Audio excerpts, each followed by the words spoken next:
Syndicate वाले कमाते हैं और जो पॉलिटिकल बॉसेस हैं उनका अपना अंडरस्टैंडिंग रहता है कि ममता बनर्जी एक इतना बड़ा लाइन खींचती है ऊपर जाने का, अभिषेक बनर्जी इतना बड़ा लाइन नीचे खींच देता है। बंगाल में तीसरे चरण की वोटिंग से 2 दिन पहले एक ऑडियो बम फूटा और सियासी हलचल तेज हो गई। इस वायरल ऑडियो में ममता सरकार और उनके सांसद भतीजे अभिषेक बनर्जी पर गंभीर आरोप लगे हैं। इसमें कथित तौर पर बंगाल में कटमनी और सिंडिकेट रैकेट के खेल की पोल खोली गई है। दावा किया जा रहा है कि ऑडियो टेप में कोयला तस्करी के आरोपी अनूप मांझी के करीबी गणेश बागड़िया नाम के शख्स और एक सरकारी अफसर के बीच बातचीत हो रही है। ऑडियो क्लिप में जो आवाज है उसमें 2 शख्स सिंडिकेट के खेल पर बात कर रहे हैं। एक पूछ रहा है, दूसरा समझा रहा है कि सिंडिकेट आखिर होता क्या है और काम कैसे करता है। ये सिंडिकेट क्या है? सिंडिकेट बहुत सुनता हूँ मैं, पेपर वगैरह में पढ़ता हूँ। सिंडिकेट सिंडिकेट तो बंगाल का एक पेट बर्ड है सर। क्या है ये? एक सिंडिकेट है वहाँ पर जो Rajarhat area, new town area में नया कंस्ट्रक्शन हो रहा है, वहाँ सिंडिकेट फॉर्म कर दिया पॉलिटिकली। अच्छा। जिसको भी बालू, पत्थर, ब्रिक्स और जो भी मटेरियल लेने पड़ेंगे सिंडिकेट के थ्रू लेने पड़ेंगे। तो वही सिंडिकेट फेमस नाम हो गया। तो उसका फिर कट कहाँ जाता है? जैसे कि जो भी कलेक्शन होती होगी तो कट कहाँ जाता है? लोग क्या करते हैं, जैसे सपोज करिए किसी चीज की रेट 100 रुपए है, तो सिंडिकेट वाले लेते हैं 120 रुपया, इंफीरियर क्वालिटी देते हैं, मेजरमेंट में भूल। तो ऐसे करते हैं सिंडिकेट वाले कमाते हैं और जो पॉलिटिकल बॉसेस हैं उनका अपना अंडरस्टैंडिंग रहता है। बातचीत में सिंडिकेट का जिक्र आया और फिर सिंडिकेट से जुड़े लोगों की बात होने लगी।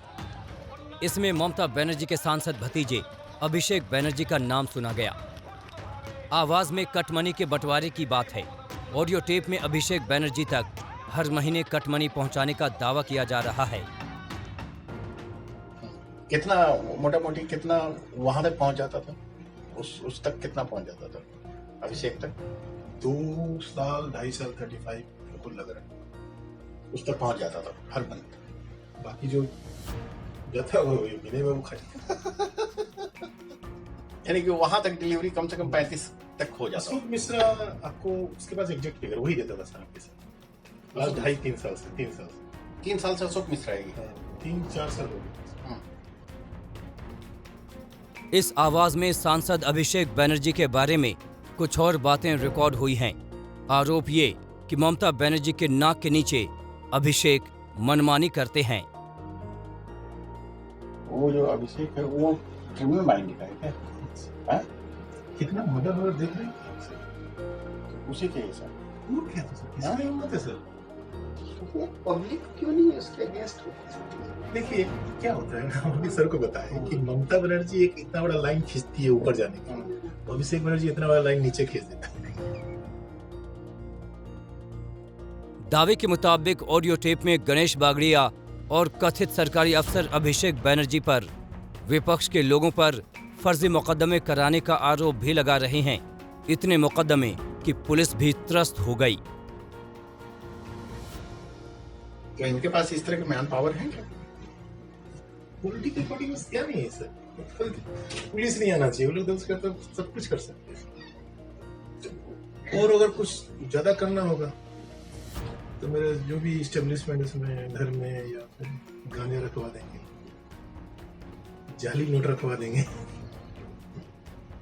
आर्म्स रखवा देंगे, केस करवा देंगे। तो देखे हुए ना सर, ये अभिषेक बनर्जी ये लास्ट टर्म में अभी 5 साल में इतना एनडीपीएस केस करवाया है ना अपोजिशन के, पुलिस वाला लोग थक गया।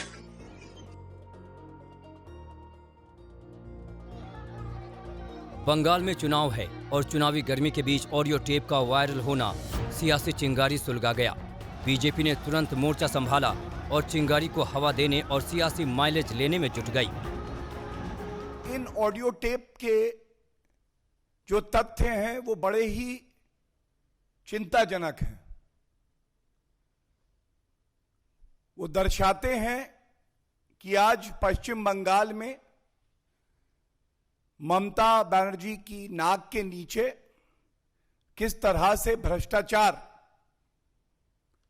कट मनी सिंडिकेट राज चल रहा है। इन ऑडियो टेप में एक बड़ा खुलासा यह भी हो रहा है कि एक बड़ी ही व्यवस्थित प्रणाली उगाही की वहां पे चल रही है। इस टेप में 2 लोगों की आवाज है, चेहरा नहीं है। कट मनी पर बात हो रही है।